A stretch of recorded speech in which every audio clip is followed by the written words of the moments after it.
Pâques est le moment où nous célébrons la mort, l'ensevelissement et la résurrection de Jésus. La plupart des pasteurs concentrent généralement leur sermon de Pâques soit sur la mort de Jésus, soit sur sa résurrection, mais ils parlent très rarement de ce qui s'est passé entre sa mort et sa résurrection. Vous voyez, la Bible dit que, de même que Jonas est resté dans le ventre de la baleine pendant 3 jours et 3 nuits, de même le Fils de l'homme restera dans le ventre de la terre pendant 3 jours et 3 nuits. Ouvrez avec moi, je vous prie, le livre de Matthieu 12 verset 40, et je vais vous montrer de quoi je parle. Mais permettez-moi d'abord de vous donner quelques informations de contexte. Les pharisiens étaient toujours irrités contre Jésus parce qu'ils ne respectaient pas leur tradition. Ils observaient la loi, mais ils n'observaient pas leur tradition, et ils détestaient cela. En réalité, lorsqu'ils parlaient de la loi orale, ils la désignaient comme étant constituée de commandements d'hommes. Ils vinrent donc trouver Jésus et lui dire « Si tu es le Christ, si tu es le Messie, donne-nous un signe. Fais quelque chose de miraculeux. » Cela me paraît amusant, parce que Jésus avait déjà accompli toutes sortes de choses miraculeuses. Vous voulez un signe? Regardez simplement tout ce que Jésus a déjà accompli. Il a changé l'eau en vin, il a fait marcher les boiteux, il a rendu la vue aux aveugles, il a accompli toutes ces choses merveilleuses et il a même ramené certains morts à la vie, et vous demandez encore un signe. Jésus leur répondit donc, « Une génération mauvaise et adultère demande un signe. Je vous donnerai un signe, un seul, le signe de Jonas. » C'est alors qu'il prononça ces paroles. Suivez-moi donc pendant que je lis, car, de même que Jonas fut 3 jours et 3 nuits dans le ventre de la baleine, de même le Fils de l'homme sera 3 jours et 3 nuits dans le cœur de la terre. Bien entendu, Jésus parlait de la période comprise entre sa mort et sa résurrection. Alors, que s'est-il passé durant ces 3 jours et ces 3 nuits? Autrement dit, qu'est-il arrivé à l'âme de Jésus après sa mort? Nous savons ce qui est arrivé à son corps. Il a été déposé dans le tombeau de Joseph d'Arimathée. Mais qu'est-il arrivé à son âme? Où est-il allé? Est-il allé au ciel? Est-il allé en enfer? Jésus est-il simplement resté dans le tombeau pendant 3 jours et 3 nuits? Qu'est-il arrivé à son âme? C'est précisément de cela que je veux parler ce matin. Mais nous devons tout d'abord parler de la mort en général. Vous savez, cela me paraît intéressant, mais la majorité des chrétiens n'ont aucune idée de ce qui arrive à une personne lorsqu'elle meurt. Je pense que c'est la raison pour laquelle les chrétiens ont tellement peur de mourir. Ils ne savent pas ce qui va se passer. Mon ami, la Bible nous dit exactement ce qui va se passer. Vous devriez savoir ce qui arrivera à votre âme lorsque vous mourrez. Parlons-en donc. Parlons de la mort en général et de ce qui arrive à l'âme lorsqu'une personne meurt. Que arrive-t-il donc à une personne lorsqu'elle meurt? Avant la résurrection de Jésus, lorsqu'une personne mourait, son âme se rendait dans un endroit appelé le Shéol. Peu importait que cette personne soit bonne ou mauvaise, l'âme de chaque personne se rendait dans cet endroit appelé le Shéol. Selon Nombre 16, jusqu'au verset 33, le Shéol se trouve au centre de la terre, dans le cœur de la terre. C'est pour cette raison que Jésus a prononcé les paroles que nous avons lues dans Matthieu 12, verset 40. Regardez de nouveau ce passage. Il a dit, « De même que Jonas fut 3 jours et 3 nuits dans le ventre de la baleine, de même le Fils de l'homme sera 3 jours et 3 nuits dans le cœur de la terre. » Il parlait de son âme, qui devait se trouver dans le Shéol pendant 3 jours et 3 nuits. Ésaïe décrit le Shéol comme une ville munie de portes. Vous trouverez cela dans Ésaïe 38 verset 10. Job dit que le Shéol possède des barres. Vous trouverez cela dans Job 17 verset 16, dans la version King James. Job dit également qu'il s'agit d'un pays de ténèbres. Regardez Job 10 versets 19 à 22. Si seulement je n'étais jamais venu à l'existence, ou si j'avais été directement porté du sein maternel au tombeau. Job était vraiment abattu. Il avait tout perdu, et savez-vous ce qu'il disait? Il disait, « Je souhaiterais ne jamais être né, ou si j'étais né, je souhaiterais être mort pendant l'accouchement. » Puis il poursuit, « Mais quelques jours ne sont-ils pas presque terminés? Détourne-toi de moi, afin que je puisse avoir un instant de joie avant que je m'en aille dans le lieu d'où l'on ne revient pas, dans le pays de l'obscurité et des profondes ténèbres, dans le pays de la nuit la plus profonde, des ténèbres absolues et du désordre, où même la lumière ressemble aux ténèbres. » David appelait le Shéol le pays de l'oubli, parce que ceux qui vivent finissent par oublier ceux qui sont morts. Et c'est vrai. Je ne me souviens pas d'eux qui étaient mes arrière-grands-parents. Je ne connais même pas leur nom. Une seule de mes arrière-grand-mères était encore vivante lorsque je suis né, et elle appartenait à la famille de mon père. Je garde un vague souvenir du moment où nous allions chez grand-mère Nolan. Le lit de mon arrière-grand-mère se trouvait dans le salon. Elle était alitée, mais elle ne voulait manquer aucune conversation. C'est tout ce dont je me souviens, à part le fait qu'elle prisait du tabac et qu'elle sentait mauvais. Mais si vous me demandez quel était son nom, je ne m'en souviens pas. Les vivants finissent par oublier ceux qui sont morts, et c'est ce que David voulait dire. Dans le Nouveau Testament, le mot hébreu « Sheol » est traduit par « Hadès », et celui-ci ressemble à l'Hadès de la mythologie grecque en ce sens qu'il comportait 2 compartiments. Le premier compartiment était un lieu de tourment où étaient envoyées les âmes des méchants. Le second était appelé le sein d'Abraham.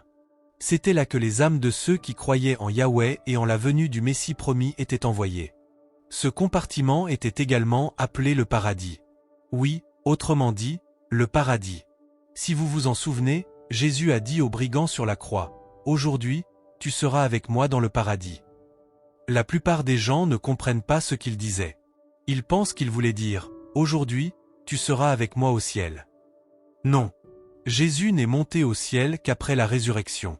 Lorsqu'il a dit « Aujourd'hui, tu seras avec moi dans le paradis », il parlait du sein d'Abraham, qui était un compartiment du Sheol. Il ne parlait donc pas du ciel, contrairement à ce que pensent la plupart des gens.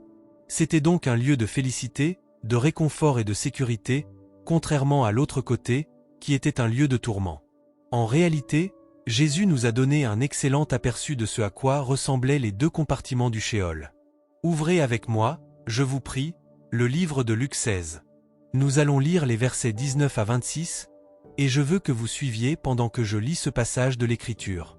Il est écrit, « Il y avait un certain homme riche qui s'habillait habituellement de pourpre et de fin lin. » La raison pour laquelle la couleur pourpre est mentionnée, c'est qu'il s'agissait d'une teinture très coûteuse, extrêmement chère.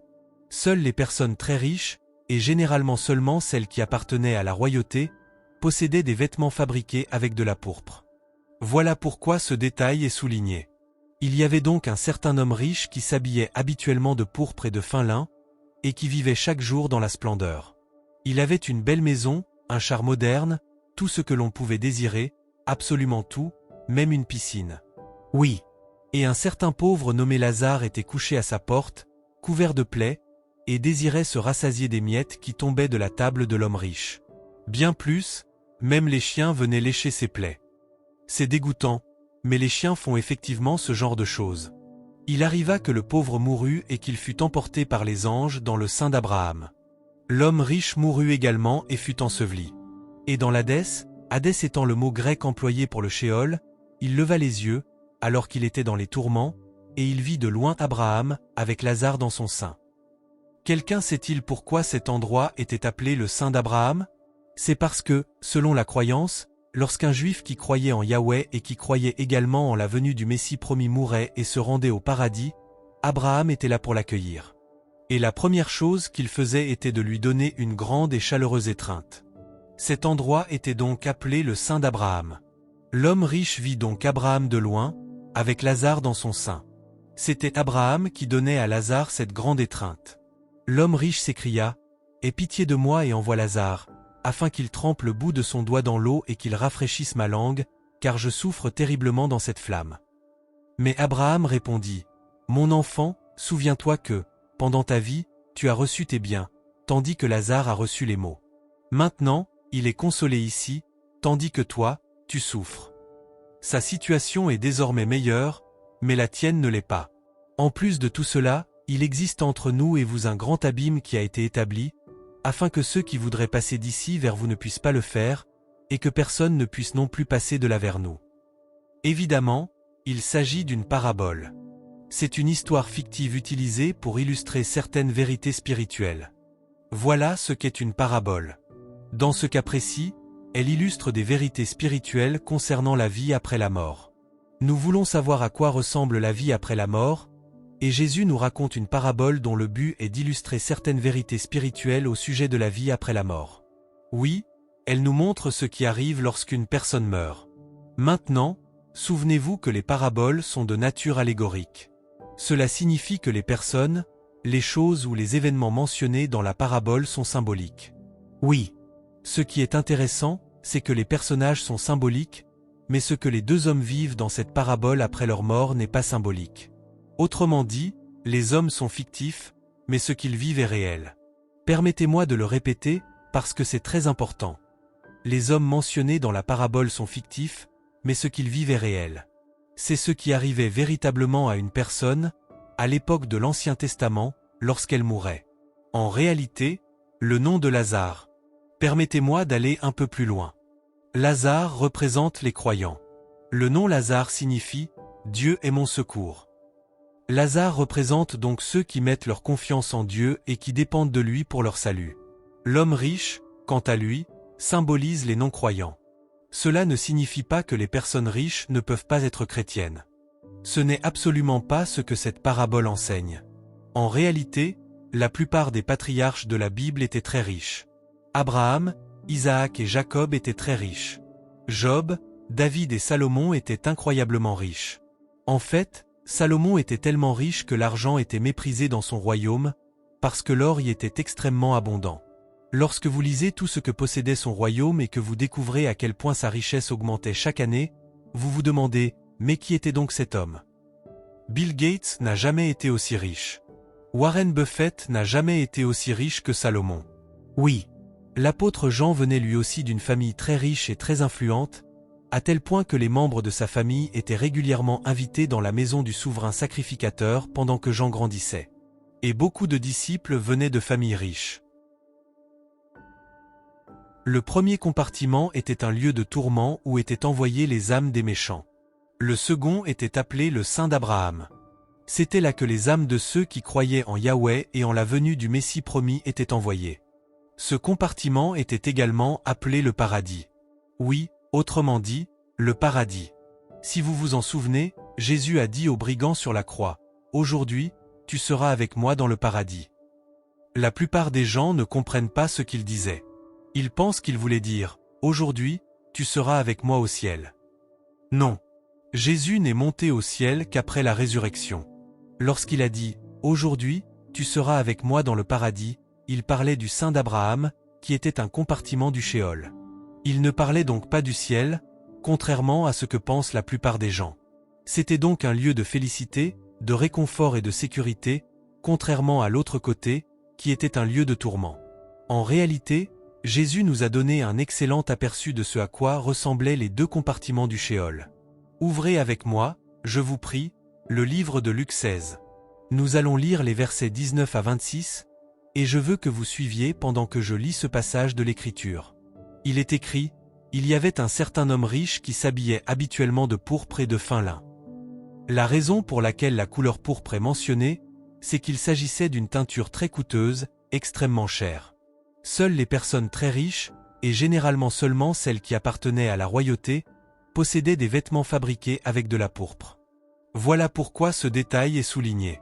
Il y avait donc un certain homme riche qui s'habillait habituellement de pourpre et de fin lin, et qui vivait chaque jour dans la splendeur. Il avait une belle maison, un char moderne, tout ce que l'on pouvait désirer, absolument tout, même une piscine. Oui. Et un certain pauvre nommé Lazare était couché à sa porte, couvert de plaies, et désirait se rassasier des miettes qui tombaient de la table de l'homme riche. Bien plus, même les chiens venaient lécher ses plaies. C'est dégoûtant, mais les chiens font effectivement ce genre de choses. Il arriva que le pauvre mourut et qu'il fut emporté par les anges dans le sein d'Abraham. L'homme riche mourut également et fut enseveli. Et dans l'Hadès, Hadès étant le mot grec employé pour le Shéol, il leva les yeux, alors qu'il était dans les tourments, et il vit de loin Abraham, avec Lazare dans son sein. Quelqu'un sait-il pourquoi cet endroit était appelé le sein d'Abraham? C'est parce que, selon la croyance, lorsqu'un juif qui croyait en Yahweh et qui croyait également en la venue du Messie promis mourait et se rendait au paradis, Abraham était là pour l'accueillir. Et la première chose qu'il faisait était de lui donner une grande et chaleureuse étreinte. Cet endroit était donc appelé le sein d'Abraham. L'homme riche vit donc Abraham de loin, avec Lazare dans son sein. C'était Abraham qui donnait à Lazare cette grande étreinte. L'homme riche s'écria, « Aie pitié de moi et envoie Lazare, afin qu'il trempe le bout de son doigt dans l'eau et qu'il rafraîchisse ma langue, car je souffre terriblement dans cette flamme. » Mais Abraham répondit, « Mon enfant, souviens-toi que, pendant ta vie, tu as reçu tes biens, tandis que Lazare a reçu les maux. Maintenant, il est consolé ici, tandis que toi, tu souffres. Sa situation est désormais meilleure, mais la tienne ne l'est pas. En plus de tout cela, il existe entre nous et vous un grand abîme qui a été établi, afin que ceux qui voudraient passer d'ici vers vous ne puissent pas le faire, et que personne ne puisse non plus passer de là vers nous. Évidemment, il s'agit d'une parabole. C'est une histoire fictive utilisée pour illustrer certaines vérités spirituelles. Voilà ce qu'est une parabole. Dans ce cas précis, elle illustre des vérités spirituelles concernant la vie après la mort. Nous voulons savoir à quoi ressemble la vie après la mort, et Jésus nous raconte une parabole dont le but est d'illustrer certaines vérités spirituelles au sujet de la vie après la mort. Oui, elle nous montre ce qui arrive lorsqu'une personne meurt. Maintenant, souvenez-vous que les paraboles sont de nature allégorique. Cela signifie que les personnes, les choses ou les événements mentionnés dans la parabole sont symboliques. Oui. Ce qui est intéressant, c'est que les personnages sont symboliques, mais ce que les deux hommes vivent dans cette parabole après leur mort n'est pas symbolique. Autrement dit, les hommes sont fictifs, mais ce qu'ils vivent est réel. Permettez-moi de le répéter, parce que c'est très important. Les hommes mentionnés dans la parabole sont fictifs, mais ce qu'ils vivent est réel. C'est ce qui arrivait véritablement à une personne, à l'époque de l'Ancien Testament, lorsqu'elle mourait. En réalité, le nom de Lazare. Permettez-moi d'aller un peu plus loin. Lazare représente les croyants. Le nom Lazare signifie « Dieu est mon secours ». Lazare représente donc ceux qui mettent leur confiance en Dieu et qui dépendent de lui pour leur salut. L'homme riche, quant à lui, symbolise les non-croyants. Cela ne signifie pas que les personnes riches ne peuvent pas être chrétiennes. Ce n'est absolument pas ce que cette parabole enseigne. En réalité, la plupart des patriarches de la Bible étaient très riches. Abraham, Isaac et Jacob étaient très riches. Job, David et Salomon étaient incroyablement riches. En fait, Salomon était tellement riche que l'argent était méprisé dans son royaume, parce que l'or y était extrêmement abondant. Lorsque vous lisez tout ce que possédait son royaume et que vous découvrez à quel point sa richesse augmentait chaque année, vous vous demandez, mais qui était donc cet homme? Bill Gates n'a jamais été aussi riche. Warren Buffett n'a jamais été aussi riche que Salomon. Oui.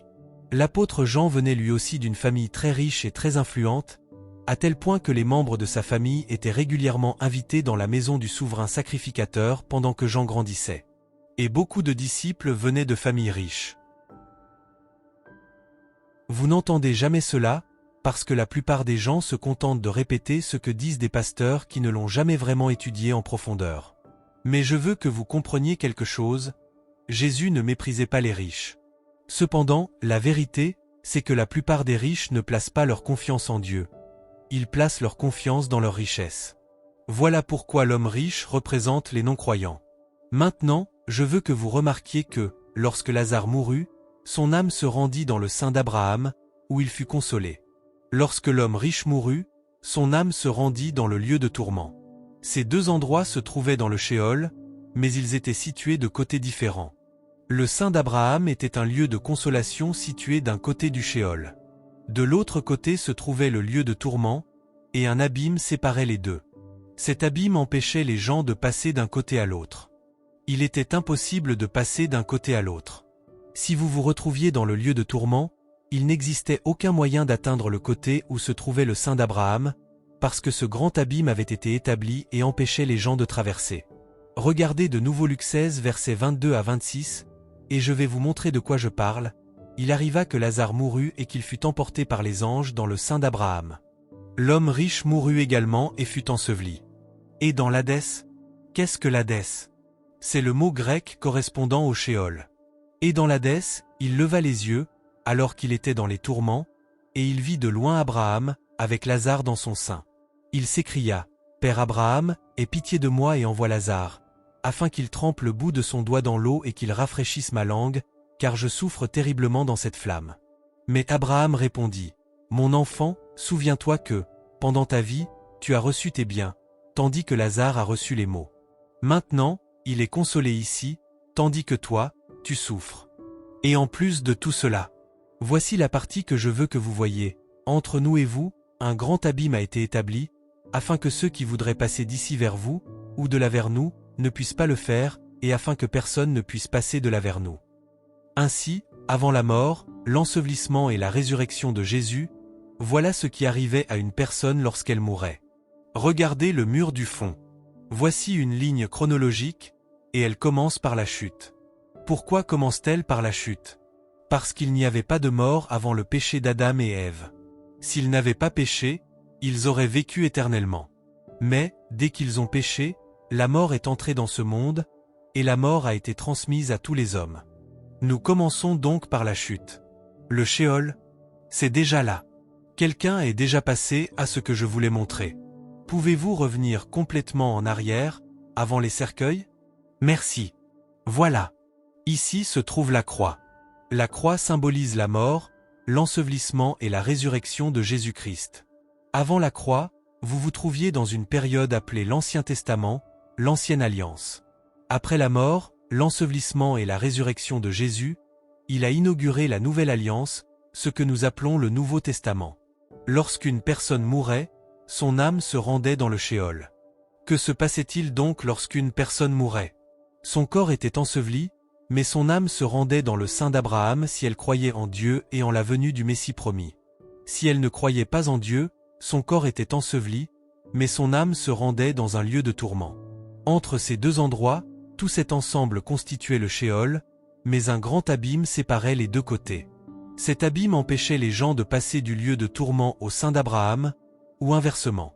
Je ne sais pas pourquoi quelqu'un aurait voulu passer dans le lieu de tourment, mais c'est ce qui arrivait aux personnes qui mouraient durant la période de l'Ancien Testament.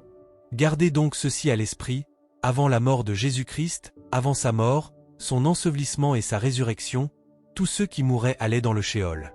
Ils allaient soit dans le sein d'Abraham, soit dans le lieu de tourment. Lorsque Jésus mourut, il expérimenta ce que tous les hommes expérimentent à la mort. Son âme fut séparée de son corps et se rendit dans le Sheol, le lieu des morts. En fait, cela fait partie du symbole des apôtres. Combien d'entre vous connaissent le symbole des apôtres parce que vous avez grandi dans une église qui le récitait? D'accord, je vois quelques mains. Je pense qu'un plus grand nombre d'entre vous l'ont récité, même si vous ne levez pas la main. Si vous avez grandi dans l'église méthodiste, l'église presbytérienne, l'église épiscopalienne ou l'église catholique romaine, vous avez récité le symbole des apôtres. Si vous avez grandi dans une église baptiste ou dans une église des assemblées de Dieu, vous ne récitiez probablement pas le symbole des apôtres. Il est donc possible que vous ne le connaissiez pas. Mais voici ce que dit le symbole des apôtres. Je crois en Dieu, le Père Tout-Puissant, Créateur du ciel et de la terre. Je crois en Jésus-Christ, son Fils unique, notre Seigneur, qui a été conçu du Saint-Esprit et qui est né de la Vierge Marie. Il a souffert sous Ponce Pilate, il a été crucifié, il est mort et il a été enseveli. Il est descendu en enfer. Son âme y est descendue. Il a été crucifié, il est mort et il a été enseveli. Lorsque son corps fut placé dans le tombeau, son âme descendit en enfer. C'est ce que dit le symbole des apôtres. Le troisième jour, il est ressuscité des morts. Il est monté au ciel et siège à la droite de Dieu, le Père Tout-Puissant. De là, il viendra juger les vivants et les morts. Je crois au Saint-Esprit, à la Sainte Église catholique. Pour les protestants, cette formule est parfois très difficile à prononcer, parce que, lorsqu'ils entendent les mots « Église catholique », ils pensent immédiatement à l'Église catholique romaine. Mais ce n'est pas ce que signifie le mot « catholique ». Le mot « catholique » signifie simplement « universel ». Ce que cette déclaration affirme, c'est que nous croyons que, lorsqu'une personne accepte Jésus-Christ comme son Seigneur et Sauveur personnel, elle devient membre de l'Église universelle. Peu importe la dénomination dont vous venez. C'est d'ailleurs l'une des raisons pour lesquelles nous ne sommes pas une Église dénominationnelle, parce que cela n'a aucune importance que vous ayez été élevé dans une Église baptiste, dans les assemblées de Dieu, dans les disciples du Christ, dans l'Église du Christ ou dans l'Église catholique romaine. Si vous avez accepté Jésus-Christ comme votre Seigneur et Sauveur personnel, vous faites partie de l'Église universelle, et nous croyons en cela. Continuons donc, je crois au Saint-Esprit, à la Sainte Église catholique, à la communion des saints, au pardon des péchés, à la résurrection du corps et à la vie éternelle. Maintenant, je veux que vous remarquiez que le symbole des apôtres déclare précisément que Jésus est descendu en enfer, ce qui, bien entendu, fait référence à son âme après sa mort sur la croix. Mais ce que je veux que vous sachiez, c'est que le symbole des apôtres est fondé sur les Écritures. Oui. S'il est appelé le symbole des apôtres, c'est parce qu'on en fait remonter l'origine jusqu'au IIe et IIIe siècle, et qu'il représente, selon la tradition, ce que les apôtres croyaient. Mais le symbole des apôtres est fondé sur les Écritures, y compris la partie qui affirme que Jésus est descendu en enfer. Et lorsque je dis que cette déclaration est fondée sur les Écritures, je ne veux pas simplement dire qu'elle repose sur un seul passage biblique. Je veux dire qu'elle est fondée sur plusieurs passages. Permettez-moi de vous en présenter quelques-uns. Ouvrez avec moi, je vous prie, le livre des psaumes 16 verset 10. Le psaume 16 verset 10 est un psaume messianique qui parle de Jésus. Nous savons qu'il parle de Jésus parce que Pierre l'a cité dans Acte 2 verset 27 en faisant référence à Jésus. Pierre déclare que Jésus a accompli cette écriture. Il s'agit donc bien d'un psaume messianique qui parle de Jésus. Remarquez ce qu'il est écrit, « Car tu n'abandonneras pas mon âme dans le Sheol ». C'est Jésus qui dit, « Car tu n'abandonneras pas mon âme, l'âme de Jésus, dans le Sheol, et tu ne permettras pas non plus que ton sein connaisse la corruption. » Maintenant, je veux que vous souligniez le mot « abandonner ». Le mot « abandonner » est traduit du mot hébreu « azab », qui signifie « laisser », laisser quelque chose sur place. Je veux que vous réfléchissiez à cela. Lorsque je laisse quelque chose, ce que je fais, c'est que je lui permets de rester à l'endroit où il se trouvait. Permettez-moi de le répéter, lorsque je laisse quelque chose, je permets à cette chose de demeurer là où elle était.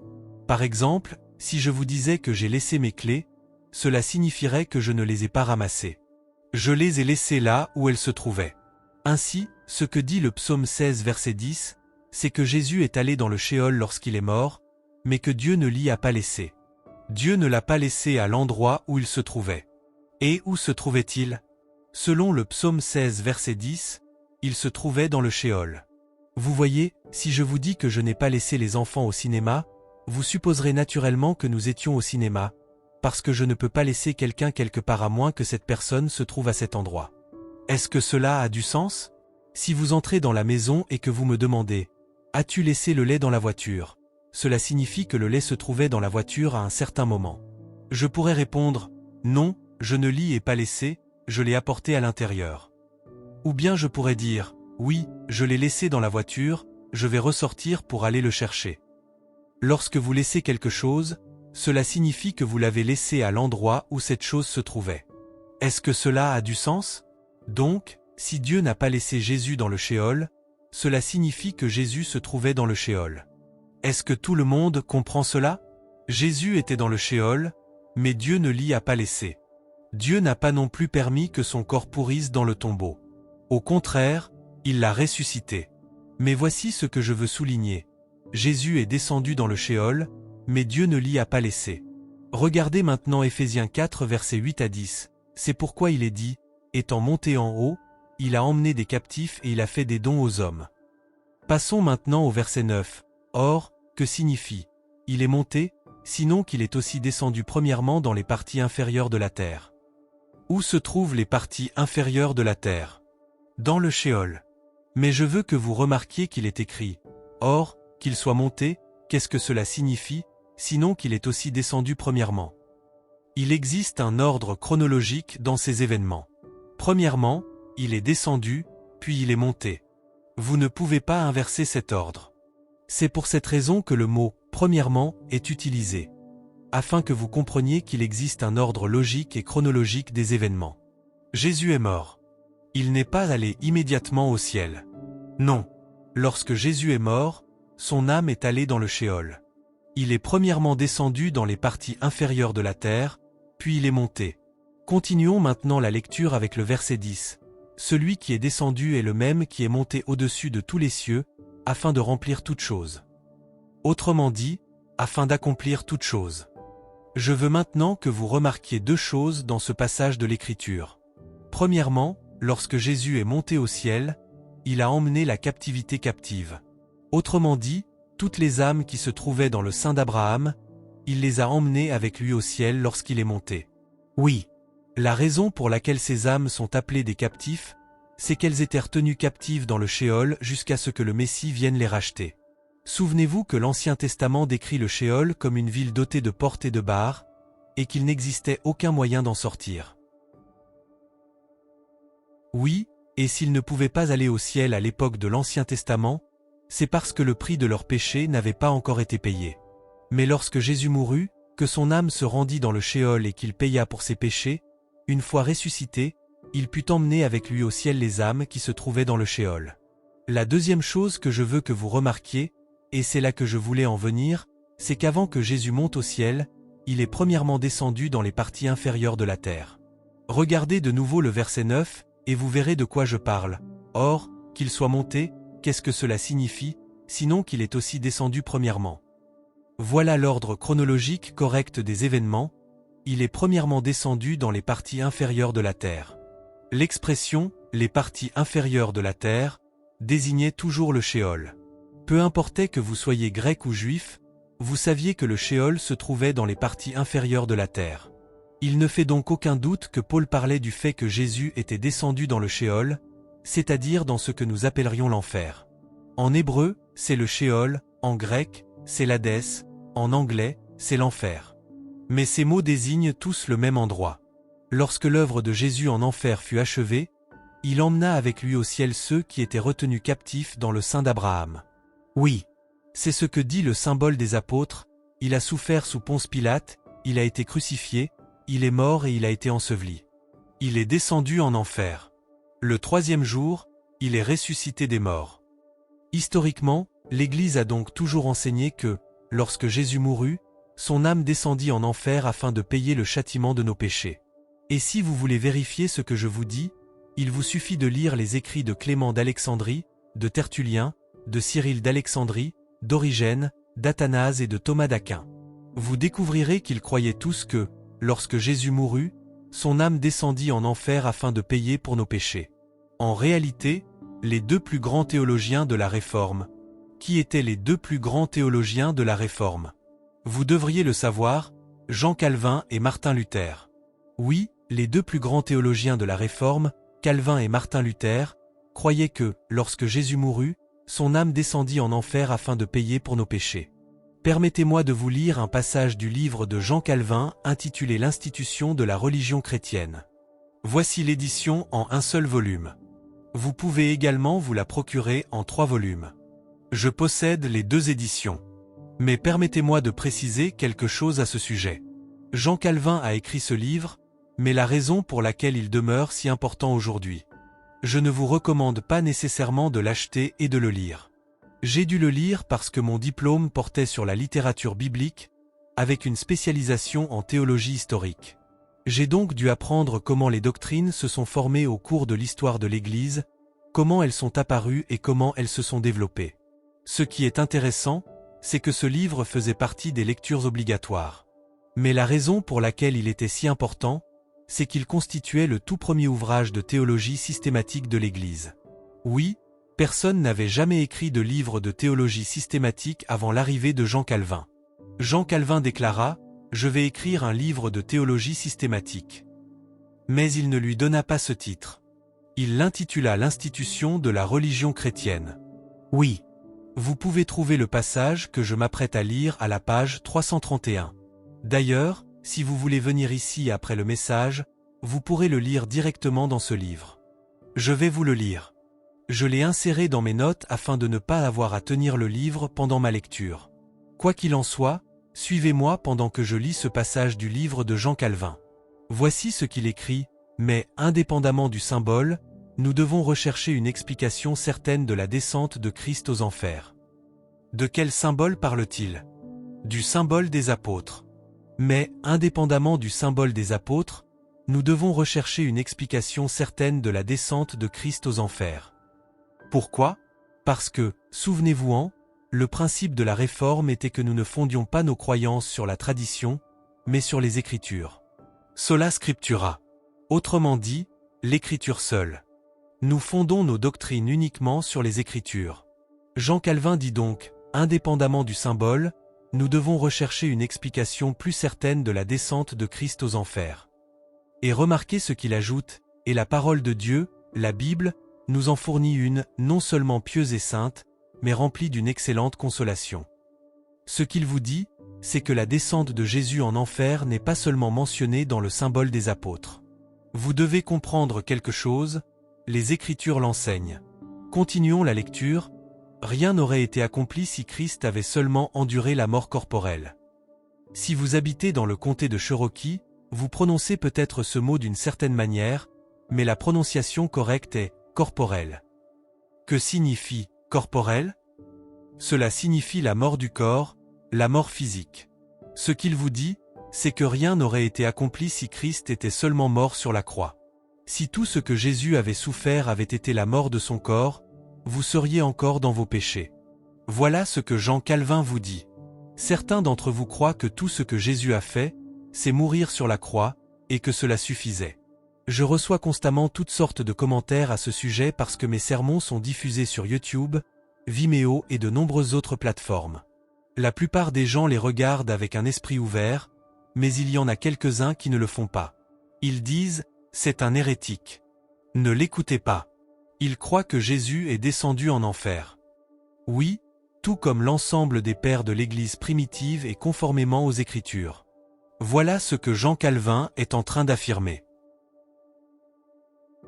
Il affirme que, si Jésus est seulement mort sur la croix, vous êtes encore dans votre péché. Continuons. Afin de s'interposer entre nous et la colère de Dieu, autrement dit, afin de payer pour ce péché, afin d'être une propitiation et d'expier votre péché, afin de s'interposer entre nous et la colère de Dieu et de satisfaire son juste jugement, il était nécessaire qu'il ressente le poids de la vengeance divine. Il était également nécessaire qu'il lutte, pour ainsi dire, corps à corps avec les puissances de l'enfer et avec la mort éternelle.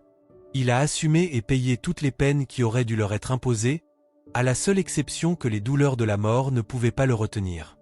Il n'y a donc rien d'étrange à ce qu'il soit dit qu'il est descendu en enfer. Permettez-moi de répéter cela avec ses propres mots. Il affirme qu'il n'y a rien de mal à le dire, parce que c'est exactement ce que Jésus a fait.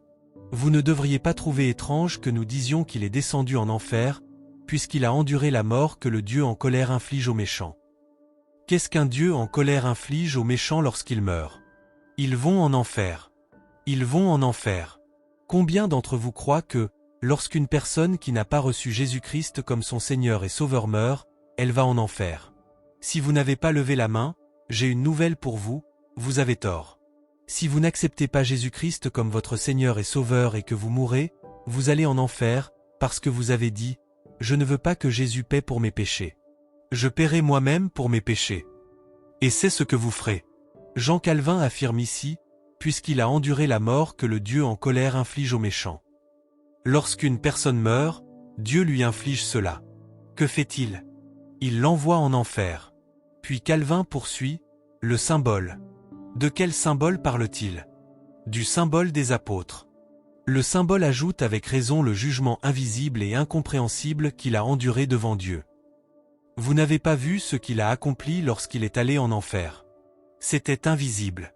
Mais laissez-moi vous dire que cela était tout aussi réel que sa mort sur la croix. Calvin poursuit, afin de nous enseigner que non seulement le corps de Christ a été livré comme prix de notre rédemption, mais qu'un prix plus grand et plus excellent encore a été payé. Et quel était ce prix? Il a porté dans son âme les tortures d'un homme condamné et perdu. Autrement dit, son âme est allée en enfer. Martin Luther le croyait également, non pas parce qu'il s'agissait d'une tradition de l'Église, mais parce que la parole de Dieu l'enseigne.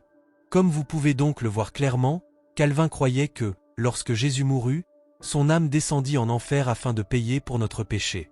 Historiquement, l'Église a toujours enseigné et cru que Jésus n'était pas simplement mort sur la croix et que tout s'était arrêté là. Non. Lorsqu'il mourut, son âme descendit en enfer afin de payer le châtiment de notre péché. Bien entendu, aujourd'hui, certains théologiens, ou certaines personnes influencées par des théologiens libéraux, ne croient pas que la Bible dit ce qu'elle veut dire et veut dire ce qu'elle dit. Ils déforment donc la parole de Dieu pour essayer de lui faire dire ce qu'ils veulent qu'elle dise. Ils veulent présenter les choses comme si Jésus n'avait pas vraiment eu à accomplir autant de choses pour payer notre péché. En fait, permettez-moi de vous montrer un extrait vidéo dans lequel plusieurs théologiens font exactement cela. Regardons cet extrait. L'expression « il est descendu en enfer » fait en réalité référence à ce qui est arrivé à Jésus sur la croix. Sur la croix, il est descendu en enfer dans le sens où il a souffert les conséquences du péché et le châtiment du péché, comme nous aurions dû les subir nous-mêmes. On pourrait dire qu'il a payé l'enfer sur la croix, à ce moment-là. La descente en enfer désigne l'agonie que Christ a subie sur la croix. L'agonie spirituelle que Christ a éprouvée, exprimée dans ce cri d'abandon, signifiait qu'il était descendu dans l'enfer que les êtres humains subissent. L'enfer se trouvait donc sur la croix, et ce cri d'abandon illustre la souffrance de l'enfer. Autrement dit, ce qu'ils affirment, c'est que l'âme de Jésus n'est pas allée en enfer. Selon eux, c'est le fait d'être sur la croix qui constituait l'enfer, et c'était cela, sa descente. Mes amis, ce n'est pas ce que les Écritures enseignent. En réalité, cela ne correspond même pas au système sacrificiel mosaïque.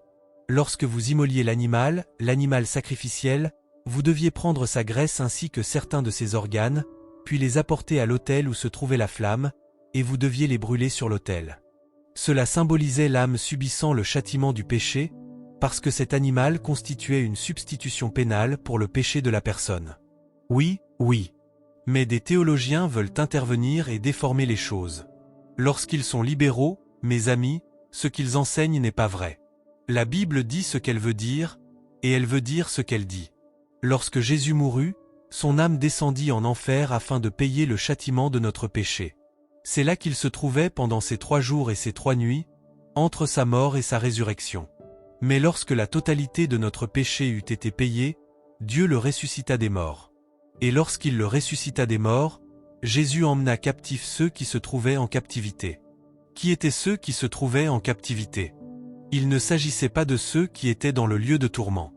Ceux-là n'attendaient pas le Messie. Mais il prit ceux qui se trouvaient dans le paradis, autrement dit dans le sein d'Abraham, et il emmena ces âmes avec lui au ciel. Elles faisaient partie des prémices. Oui. Maintenant, qu'est-il arrivé aux 2 brigands qui étaient sur la croix? Parce que Jésus a dit à l'un des brigands: « Aujourd'hui, tu seras avec moi dans le paradis. » Regardez de nouveau la ligne chronologique sur le mur du fond. Je veux vous montrer quelque chose. Nous avons placé 2 croix ici. Ces 2 croix représentent les brigands. Nous les avons placées de part et d'autre de Jésus, parce que c'est ainsi que la scène est habituellement représentée. Mais voici le problème, et c'est ce que je veux que vous compreniez. Avant la mort, l'ensevelissement et la résurrection de Jésus, on se trouvait encore dans la période de l'Ancien Testament. La période du Nouveau Testament n'a commencé qu'après la résurrection de Jésus-Christ. Est-ce que tout le monde me suit? Autrement dit, la Nouvelle Alliance n'a été inaugurée qu'après la résurrection. Alors, quand les brigands sont-ils morts? Sont-ils morts sous le Nouveau Testament ou sous l'Ancien Testament? Ils sont morts sous l'Ancien Testament. Par conséquent, lorsque ces 2 brigands sont morts, où sont-ils allés? L'un était croyant et l'autre ne l'était pas. En réalité, l'un disait: « Si tu es le Christ, fais donc cela. » L'autre le reprit en disant: « Ne dis pas cela.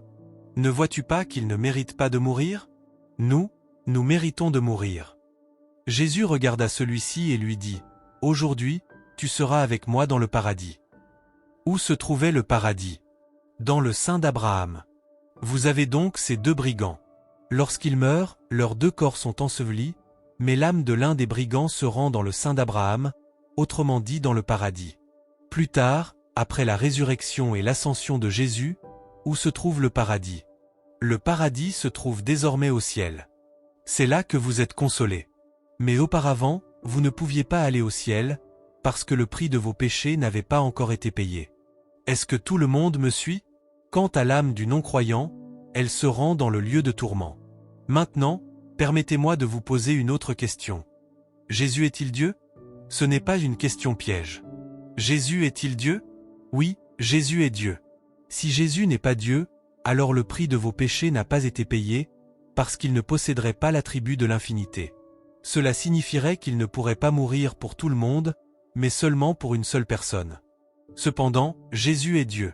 Il s'est dépouillé lui-même pendant qu'il marchait sur cette terre. C'est ce que nous enseigne Philippiens 2. Cela s'appelle la doctrine de la kénose. Mais je veux que vous compreniez quelque chose. Jésus est Dieu et il était Dieu. Par conséquent, en tant que Dieu, Jésus est omniprésent. Permettez-moi maintenant de vous poser une autre question. Dieu est-il en enfer? Qu'a fait le pasteur aujourd'hui? Qu'a-t-il enseigné? Il nous a laissés perplexes. Il nous a demandé: Dieu est-il en enfer? Dieu est-il en enfer? Oui, Dieu est en enfer. Pourquoi est-ce que je dis cela? Parce que Dieu est omniprésent. Être omniprésent signifie que Dieu est partout, en tout temps. Si Dieu n'était pas en enfer, alors Dieu ne serait pas omniprésent. Cela signifierait également qu'il n'est pas omnipotent, parce que sa puissance ne serait pas présente en enfer. Par conséquent, il ne serait pas tout-puissant. Il serait puissant partout, sauf en enfer, puisqu'il ne s'y trouverait pas. Mais Dieu est partout, en tout temps. En réalité, les Écritures l'enseignent. Regardez avec moi, je vous prie, Psaume 139 versets 7 à 8. Où irai-je loin de ton esprit, et où fuirai-je loin de ta présence? Si je monte aux cieux, tu y es. Si je fais mon lit dans le Shéol, voici, tu y es aussi. Vous voyez ce que David est en train de dire? Il n'existe aucun endroit où je puisse aller sans que tu y sois. Je ne peux pas fuir loin de ta présence. Si je fais mon lit dans le Shéol, tu es là. Ta présence y est. Permettez-moi de vous montrer quelque chose d'autre qui risque de vous bouleverser un peu. Regardez Apocalypse 14 versets 9 à 10. Que arrivera-t-il aux personnes qui auront reçu la marque de la bête? Remarquez ce qui est écrit. Puis un troisième ange les suivit, en disant d'une voix forte. Si quelqu'un adore la bête et son image, et reçoit sa marque sur son front ou sur sa main, il boira lui aussi du vin de la colère de Dieu, versé sans mélange dans la coupe de son indignation. Il sera tourmenté dans le feu et le soufre, en présence des saints anges et en présence de l'agneau. De qui parle-t-on lorsqu'il est dit « Il sera tourmenté » ? De celui qui reçoit la marque et qui adore la bête et son image. Il sera tourmenté par le feu et le soufre en présence des saints anges et en présence de l'agneau. Ces personnes seront jetées en enfer, mais elles seront toujours en présence de l'agneau. Oui. Ainsi, lorsque Jésus a dit aux brigands sur la croix, « Aujourd'hui, tu seras avec moi dans le paradis », ce qu'il disait, c'était « Tu vas te rendre dans le paradis, et je serai avec toi, parce que ma présence s'y trouve. Je suis omniprésent. Cependant, mon âme va aller en enfer afin de payer pour tes péchés. Ainsi, tu peux être dans le paradis pendant que mon âme se rend en enfer. Mon âme va en enfer afin que tu puisses ensuite être emmené captif jusqu'au ciel. Je suis en train de changer l'emplacement du paradis. Le paradis va être déplacé du sein d'Abraham jusqu'au ciel. Oui, voilà ce qu'il disait. Maintenant, permettez-moi de dire ceci, parce que cet argument est très souvent utilisé. Une personne qui ne croit pas que Jésus soit allé en enfer afin de payer pour notre péché dira « Jésus a dit, tout est accompli ». Autrement dit, tout ce qu'il devait faire pour payer notre péché était terminé. Mais ce n'est absolument pas ce que cette expression signifie. Jésus est notre agneau pascal. Le saviez-vous? Oui, Jésus a été crucifié pendant la Pâque. Mais, plus précisément encore, il est mort au moment même où le tout dernier agneau était immolé, l'agneau du souverain sacrificateur. Permettez-moi de vous expliquer quelque chose. Joseph nous dit, et le passage se trouve ici si vous voulez le lire après le message, que, durant l'année 65 après Jésus-Christ, plus de 256 500 agneaux furent immolés. Il s'agissait d'un processus automatique. Ce que vous faisiez le 10 avril, c'est que vous choisissiez votre agneau. Il devait être sans défaut et sans tache pour votre famille. Tout le monde faisait cela, mais quelque chose d'autre se produisait également. Le souverain sacrificateur allait choisir son propre agneau, celui qui devait servir d'agneau pour toute la nation. En réalité, lorsque Jésus fit son entrée triomphale, il éclipsa le souverain sacrificateur. Normalement, le 10 Nisan, lorsque le souverain sacrificateur amenait son agneau, il entrait dans la ville et tout le monde sortait à sa rencontre avec des branches de palmier que les gens agitaient. Mais quelque chose éclipsa le souverain sacrificateur au moment où il entrait dans la ville. Jésus arriva monté sur un ânon, et toute la foule se mit à agiter les branches en son honneur. Cela rendit furieux non seulement le souverain sacrificateur, mais aussi tous les pharisiens. Ils dirent « Entends-tu ce qu'ils disent? Fais-les taire. » Bien entendu, Jésus était l'agneau pascal définitif. Il était l'agneau de la Pâque. Il leur répondit « Si je les fais taire, même les pierres crieront. » Quoi qu'il en soit, Jésus entra dans la ville, et pendant 4 jours, il se rendit au temple. En effet, après avoir choisi votre agneau le 10 Nisan, vous deviez l'examiner chaque jour afin de vous assurer qu'il ne présentait aucun défaut. Puis, le 14 Nisan, vous deviez le tuer. Comme je l'ai dit, Joseph affirme que plus de 256 000 agneaux étaient amenés à Jérusalem pour célébrer la fête de la Pâque. Tous ces agneaux devaient être conduits au temple. Les gens entendent cela et se demandent « Mais comment pouvait-il accomplir une chose pareille ?» Mes amis, laissez-moi simplement vous dire que cela fonctionnait comme une chaîne de montage. Tous ces sacrificateurs étaient présents. Vous ameniez votre agneau, il lui tranchait la gorge, recueillait son sang et faisait passer le récipient. Vous repartiez avec l'agneau, puis l'agneau suivant était amené. Il lui tranchait la gorge, recueillait le sang, faisait passer le récipient, puis en prenait un autre qui était vide. Ils répétaient continuellement ce processus. Ils avaient organisé plusieurs files, et le sacrificateur qui se trouvait tout au bout prenait le sang et le répandait sur l'autel. Cela commençait à 9 heures du matin, mais tout devait être terminé avant 15 heures, parce que le souverain sacrificateur avait d'autres responsabilités.